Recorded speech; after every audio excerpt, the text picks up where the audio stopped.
Well, before starting the keynote speaker session, I would like to take this chance to make a few announcements. First, you can access all the information about this conference through IEC website at iec2021.thaicyberu.go.th. And you can join the conference from either via Zoom account that we send you through this email and also live broadcast via our Facebook page. Well, and we also using interactive board for questions and answers, or you may voice your opinion for all our keynote session this morning. And of course, you can access it through our IEC website or the link that provided in the Zoom chat and also in Facebook chat. So please prepare your smart device so you can now start to voice your opinion or ask questions. All right, อาจารย์ต่ายครับ Also, the e-certificate will be issued to all the registered participants and those who have attended the conference. There will be a link sent periodically during the event. Okay, next will be our very first keynote speech from the USA, Professor Christopher J. Dede. So please allow me to take this opportunity to introduce him. Mind you, if I have to read his full profile, it would take me at least 5 working days. So this is a summary of his very long profile. Professor Chris Dede is the Timothy E. Wirth Professor in Learning Technologies at Harvard's Graduate School of Education, or we know it as HGSE. His fields of scholarship include emerging technologies, policy, and leadership. His funded research includes grants from the National Science Foundation, or NSF, of the U.S. Department of Education's Institute of Education, Science, and the Gates Foundation.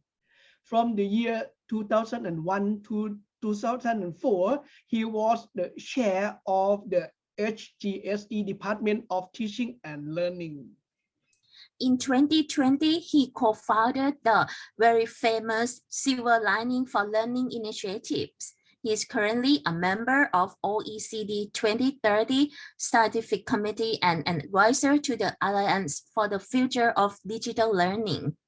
Today, Professor Dede will give a talk on the topic of intelligent augmentation via artificial intelligence, IA rather than AI.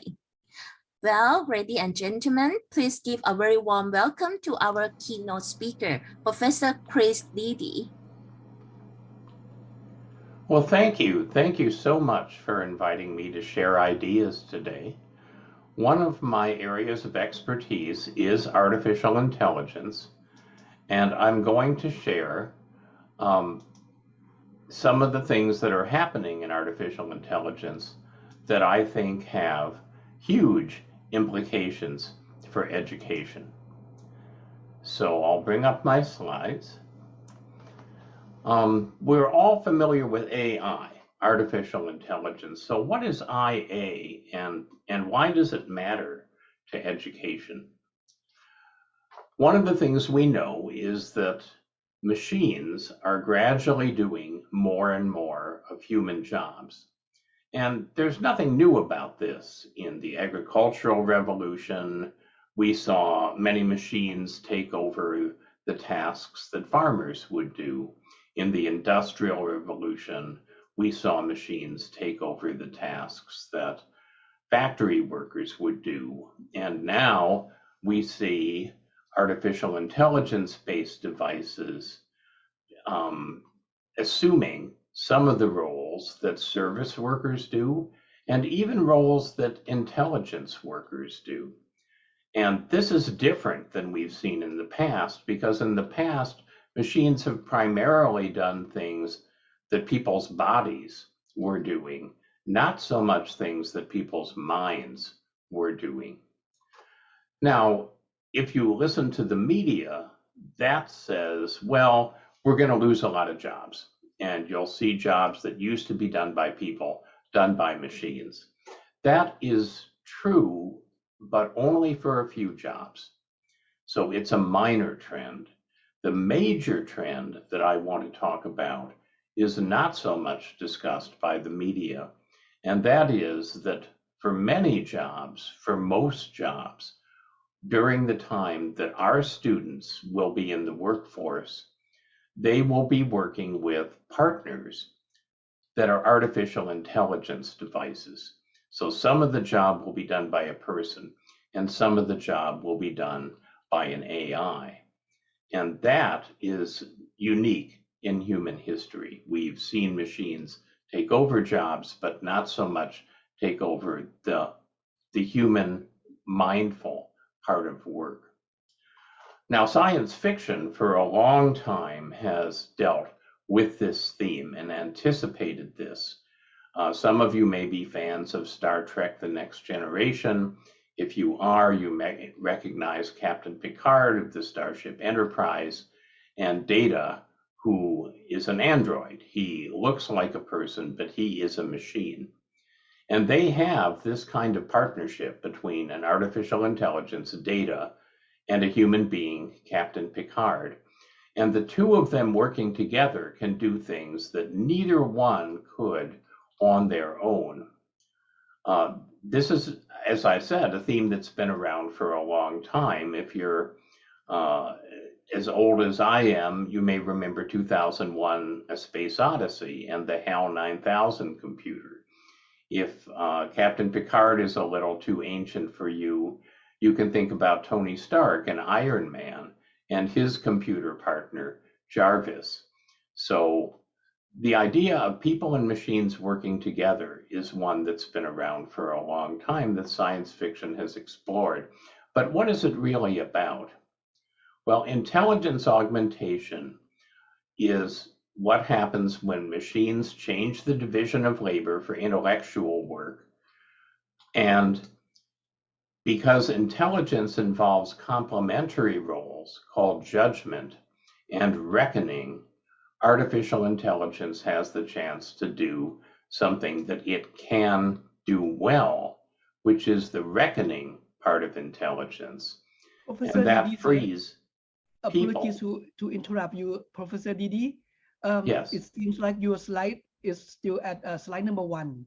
Oh dear. Well, it's that's strange because it's advancing on my computer. Oh. So let's do something different, okay? Thank you for letting me know. Can you see slide number 2 if I do this? Yes, sir. Yes, we can see Okay, now. let's do it this way. Thank you. Since the display doesn't seem to be working properly. So here's the lines showing that more and more task hours are being done by machines, fewer and fewer by people.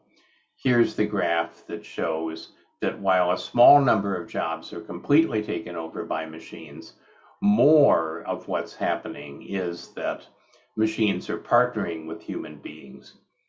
Here is the slide with Captain Picard and Dede so that you can recognize them and what they look like. And now we can get to where we were, which is the idea that there's judgment and there's reckoning.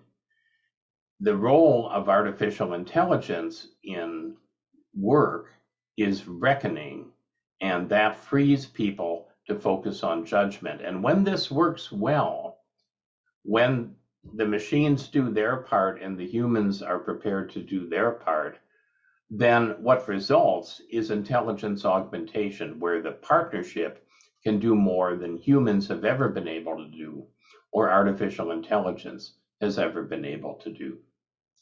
So what does this mean really for specific jobs?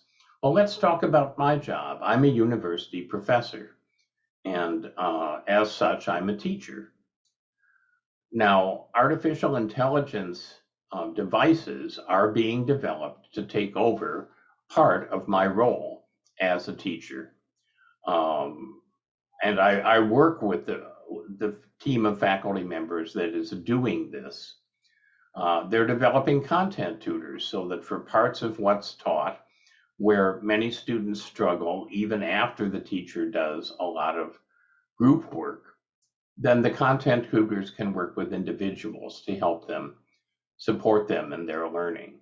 There's question answering devices so that teachers don't spend all of their time answering the same questions over and over, but instead they have the opportunity to have a device take care of that for them. There's laboratory research assistants for when laboratories are part of the teaching. There's literature review assistants for helping with the library. There's formative assessment assistants. There's even social assistants that in large classes like a MOOC will look at all of the introductions that the students do and suggest to each student some other students who they might never meet in a large class, who they might want to get to know because of a relationship of some kind that the artificial intelligence found. Now, if I'm surrounded by these assistants, one of two things can happen. I can be de-skilled as a professor, because if I just do what I've been doing in the past, but the machine does part of it, then I'm doing less. And in fact, I'm sort of working for the machine, because the question answering assistant might say to me, well, I got machines do the routine parts of the job. And instead, I can focus on the parts that are uniquely human and do those more deeply and in a more powerful way. And that's the future of intelligence augmentation. That's what I want to have happen to me, and that's what I want to have happen for anybody else that's working with an artificial intelligence device, ourselves, our students, our children, and so on. So, what is reckoning and what is judgment? Reckoning is calculation and prediction and problem solving. So machines, more than people, can take in a huge amount of data, and they can very rapidly find patterns in that data. And so if you're thinking about someone who's in the military or who's a first responder that's dealing with some kind of a crisis, the machine can maneuver autonomous vehicles and very rapidly make calculations and decide how to maneuver those vehicles through whatever obstacles are in their way. But the person has judgment, and that judgment means that the person can look at the human aspects of the situation, the crisis, whether they're military or peacekeeping or responding to some kind of catastrophe, and can use the wisdom of human beings in order to decide what's appropriate in terms of responding to the situation. If we go a little deeper into this, there's three kinds of things that people can do that even the smartest artificial intelligence cannot do and will not be able to do during my lifetime. One of them is that people have a body. They understand pain. They understand injury. They understand getting old. They understand dying. Machines don't understand any of that. They don't understand what it's like to have a body and to maneuver around with your body in the world and to be limited by your body. Machines also don't understand culture.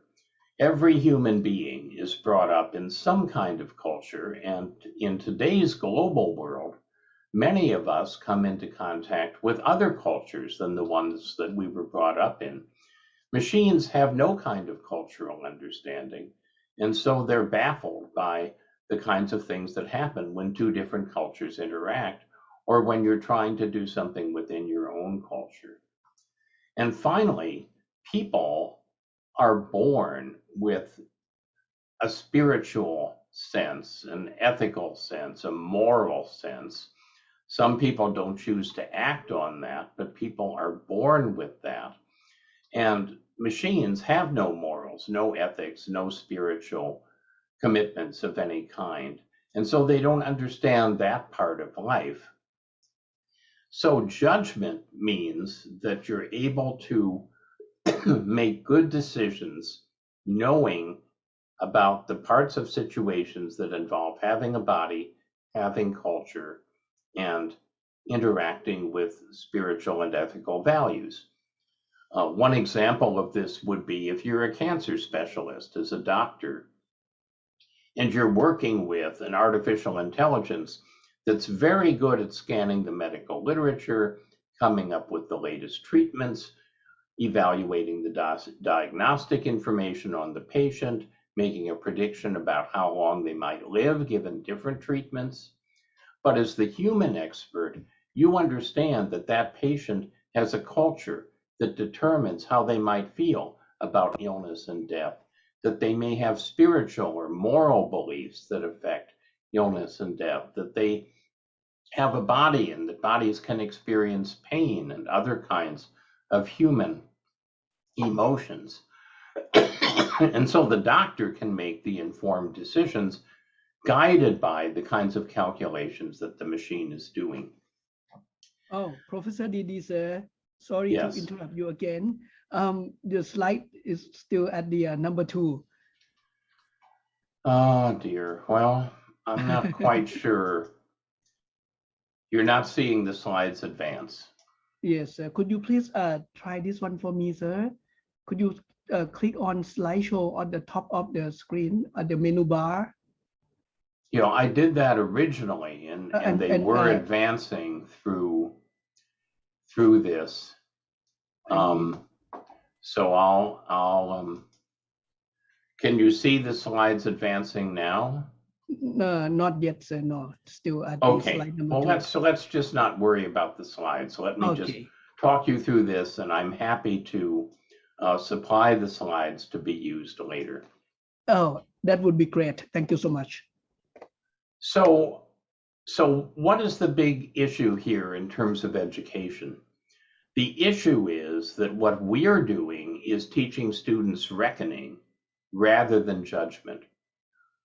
The high stakes tests that we use to determine who gets into college, who becomes a doctor or a lawyer, who is doing well in schooling and is given enrichment, and who's not doing so well and is given remediation. Those tests are exactly what artificial intelligence does well on. Those tests are what we should be leaving to the machines. And so we're preparing people to lose to the machines instead of preparing them to do the human part of the role. And what we should be doing at every level of education, including at places like Harvard, is focusing instead on judgment, teaching people enough reckoning that they understand what machines are doing. It's not magic, but putting the focus on judgment. So we're living in a future where year by year, the tests will measure more and more the wrong things to be learning rather than the right things to be learning. And our challenge in education is to shift as computers move towards taking over parts of what's considered intelligent work, to focus on the human parts of that intelligent work, the cultural part, the ethical part, and so on. Overall, just stepping back and trying to finish this in time so that we have time for questions. One of the things that it's very important for any organization to ask, a university, a school district, a major corporation, is what business are we in? What is it that we're trying to accomplish? What's our mission? And we see in history often that people get this wrong. I live about 100 miles north of a town that has wonderful mansions in it that were built 100 years ago by people who were making a huge amount of money running the railroads. And within 20 years of the time that the mansions were built, those mansions had collapsed. The fortunes had collapsed. The mansions were deserted. Fortunately, some of them were saved as museums. what led these huge fortunes to disappear so quickly? People didn't understand what business they were in. They thought they were in the railroad business, but they were actually in the transportation business.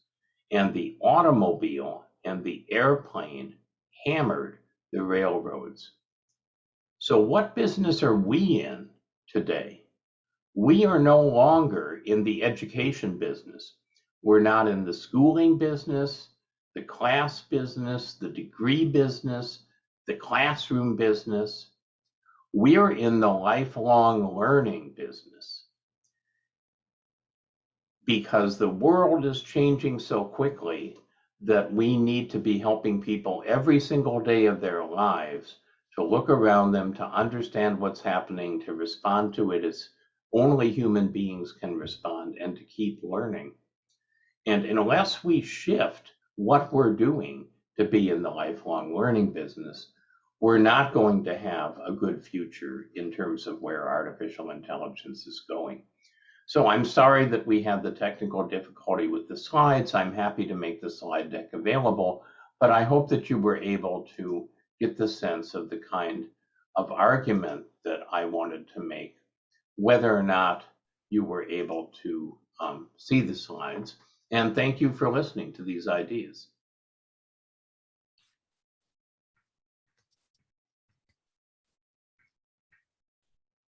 Thank you very much, Professor Chris Dede, for such a fruitful talk you have shared with us about the current transformation of intelligence augmentation via AI, and AI rather than the AI is, like very challenging thought, I would say. And I like the idea that, you're talking about that we don't have to compete, with AI, but, rather we find something that, AI could not do. And then, we do, that part and more deeply. And yeah, very, very, like interesting thought, like for us in the people in the educational technology field. So this is going to be the Q&A session. The team could you please share the question on the Padlet for us?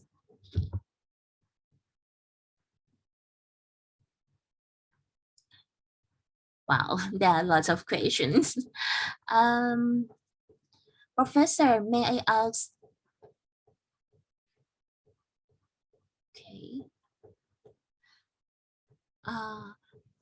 I've seen one that, the mention about for your talk, Professor Dede, could you foresee the future of the online education?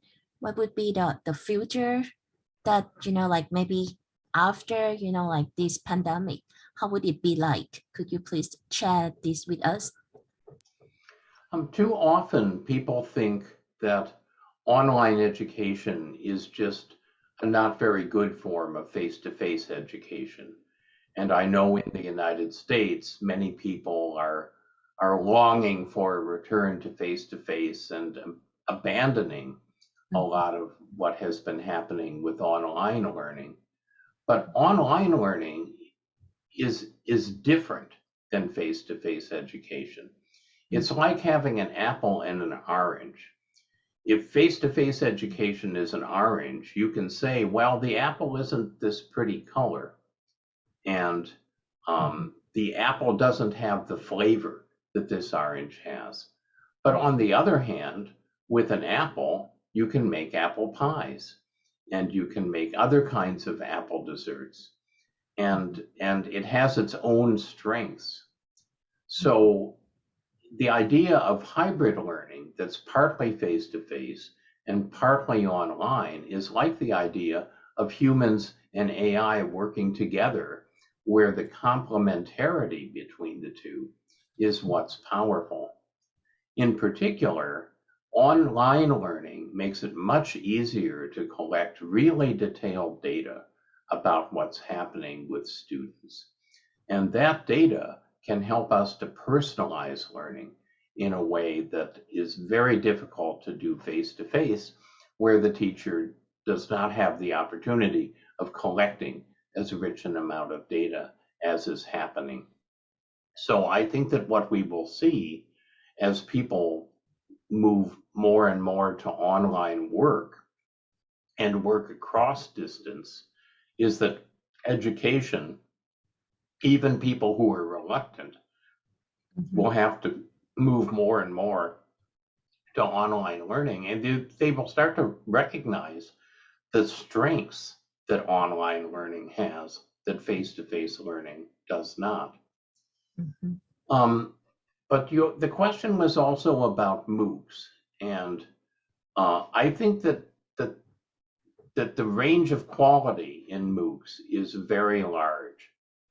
On the one end, you have MOOCs that are all teaching by telling and learning by listening. Many of MOOCs started there, and that's not a good form of learning. It's not a good form of learning face-to-face, and it's not a good form of learning online. It's not very powerful. Interactivity and personalization are what make learning powerful. Motivation is what makes learning powerful. Teaching by telling and learning by listening doesn't involve those things. But massive learning is really important because we can't change the world classroom by classroom. We have to have learning that takes place at scale. And so I think one of the opportunities for this mixture of face-to-face and online is for the online to do some of the really massive aspects of learning with rich data streams that help to personalize, and then the face-to-face adds that vital human dimension of direct human contact. And I'm hopeful that we'll see new models like this emerge, driven in part by the pandemic. That's what the silver lining of the pandemic is. It's a terrible human tragedy, but the silver lining is that it's disrupting traditional education in ways that open up the chance for innovation. I see. Wow, that is so true, Professor Dede, and thank you for your answer. I think we have time for one more question. So I'm so sorry we could not have enough time to answer all the questions, but let me randomly pick one. How about this one, Professor Dede? With the AI that can do things you usually do, if you keep doing things like the past, you will do it last. I think one person captured what you said during the I think that's right. And the big problem that we have is that our measurement systems are measuring what AI can do. High stakes tests, multiple choice, short answer, all of the standard testing mechanisms are the kinds of things AI does well on.